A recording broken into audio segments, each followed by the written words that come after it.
So today we're going to talk about thesis statements for AP and specifically how to write a thesis for rhetorical analysis versus literary analysis. So for quick context, so AP, Lang, and Lit both have multiple essay types on the exam. In AP Lang, you have more of a synthesis essay, so an argument essay, and a rhetorical analysis. And then in AP Lit, you have more so poetry analysis, prose analysis, and literary argument.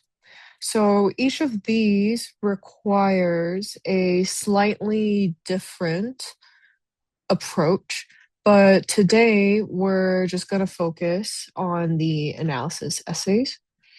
So rhetorical analysis in Lang and poetry or prose analysis in Lit. And these are the ones where you're given a text and then you are asked to analyze how it works.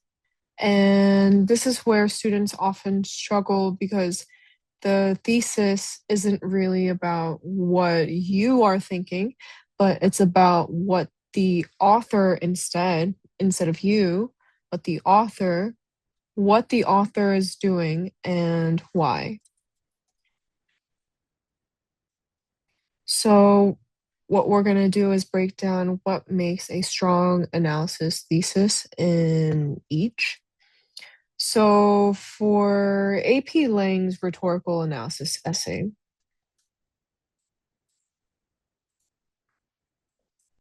so you're given a nonfiction text, so it could be a speech, a letter, an editorial, a memoir excerpt, and your job is to analyze how the writer constructs their argument. So it's not really about whether you agree with them, not about like what they're saying, but it's actually about how they are saying it and also why those choices are effective for their audience. So your thesis needs to basically identify specific rhetorical choices and then connect them to the author's purpose and audience. So, for example, someone says something like, the author uses rhetorical strategies to effectively convey their message to the audience. So let's say someone says this. This actually says nothing because I could think of multiple questions to ask about this statement, which is which strategies, like what message, which audience. This could literally describe any persuasive text ever written.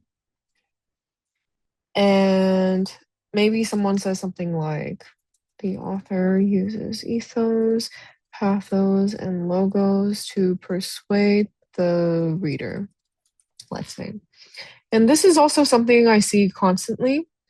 So, yes, these three things are rhetorical concepts, but just simply naming them is not analysis. It's like basically saying that maybe the chef used the ingredients to make the food. Okay, but then you're thinking, okay, which ingredients, how are they combined? What was the effect?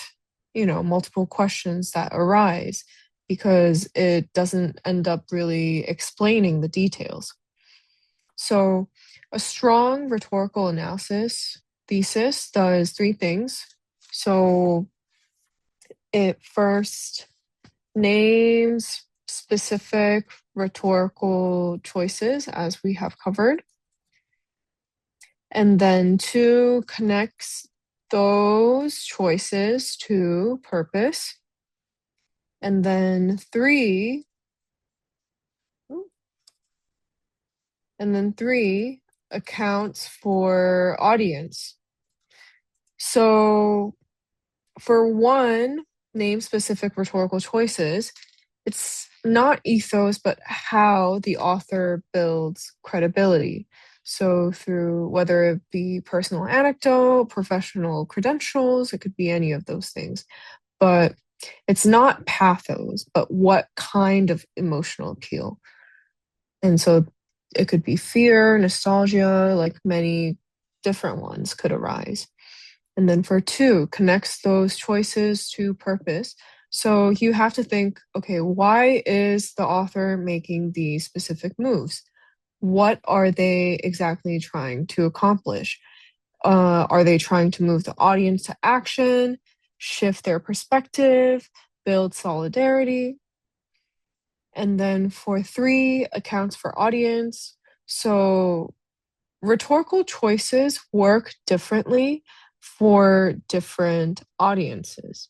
So a speech that might be to families that are grieving operates really differently than a speech to Congress that you would make in a very formal situation. So your thesis could kind of show awareness of who exactly the author is speaking to, who their audience is, and how the strategies function for that audience. So, for example, let's say you are analyzing a speech called Ain't I a Woman by Sojourner Truth. So someone could say Sojourner Truth uses emotional appeals, repetition to argue for women's rights. So if someone says this isn't wrong, but it's a bit generic because a question that arises for me is what kind of emotional appeals? What is being repeated and why?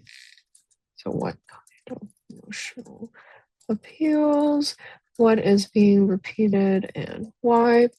So, in order to make this a better, stronger thesis, you would want to try and answer these questions as much as you can. So maybe you could say something like, through the strategic repetition of Ain't I a Woman, Truth exposes the contradiction between her audience's definition of womanhood and her lived experience as a Black woman, forcing her listeners to either expand their conception of women's rights or confront their own hypocrisy. So in the example thesis that I've just read, what we have done is we've identified a specific device, which is the repetition of that question. And then we've explained the function, which is exposing a contradiction. And we've connected it to the audience, which is forcing them into this like uncomfortable position. And so taking these steps and answering these questions is what forms a good rhetorical analysis. And now let's maybe shift to AP Lit really quickly. So in the poetry and prose analysis essay, you're given a literary text, a poem, a passage from a novel or a short story, and asked to analyze how the author uses literary elements to develop a theme, characterization, or meaning. And so the key difference from Lang is that you're not analyzing persuasion per se, you're analyzing how meaning is created through craft. So let's kind of do the same thing and start with what doesn't really work. So if someone says the author uses literary devices to convey the theme of the passage. So this is also kind of an empty statement because which devices, what theme? So What I would call this is a template and not a thesis. And if someone said something like the poem is about death and uses imagery to show the speaker's sadness.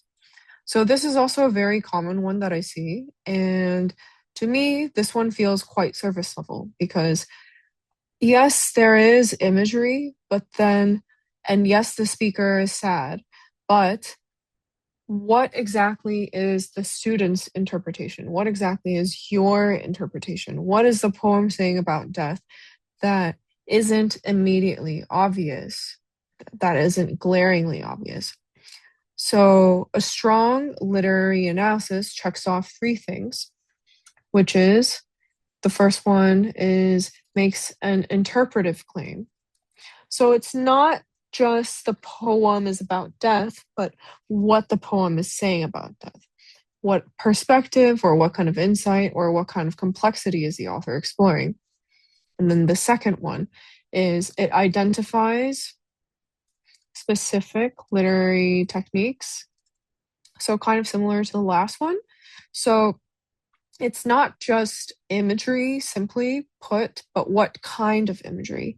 It's not just symbolism, but which symbolism and how does it function. And then the third one is shows how technique creates meaning. And this one is very crucial as well because literary elements, they aren't separate from the theme. They're how the theme is conveyed. So your thesis should show this specific connection. And so let's say prose, you're analyzing an excerpt from Toni Morrison's Beloved, where Seth reflects on her past. So a weak thesis could be something like Morrison uses flashbacks to show that Seth is haunted by her past. Okay, but this statement is literally just what happens in the story. So you would have to kind of think, okay, what exactly is your analysis? So I could say instead something like Morrison's fragmented syntax and abrupt temporal shifts mirror Seth's inability to construct a coherent narrative of her trauma, suggesting that certain experiences resist the linear structure of conventional memory and can only be accessed in pieces. So I have kind of highlighted as I was reading that off moments that you should be adding as cues. So now with this one, form and content are working together. So you're arguing that the way Morrison is writing, so the fragmented syntax, the temporal shifts, is itself meaningful. So it's not just a vehicle for the content, but it's part of the argument. And so just to sum up the key differences in rhetorical analysis, you're asking, how does the author persuade this specific audience? Your thesis should identify strategies and explain how they function to achieve the author's purpose.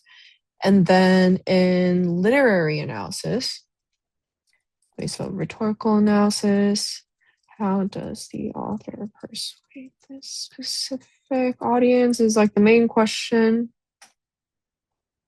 And then literary analysis. So the main question you should be asking here is, how does the author create meaning through craft? So your thesis should make an interpretive claim and just basically show how literary techniques develop that meaning. And so they both require specificity, ultimately. They both require to go beyond what is very obvious, but the lens is different. So it's persuasion versus meaning. audience versus interpretation. So things that you would want to remember before you write your thesis, ask yourself, what kind of analysis am I doing? If it's rhetorical, you should think about your choices, purpose, audience, and then if it's literary, think about technique and meaning. And in both cases, specificity is everything.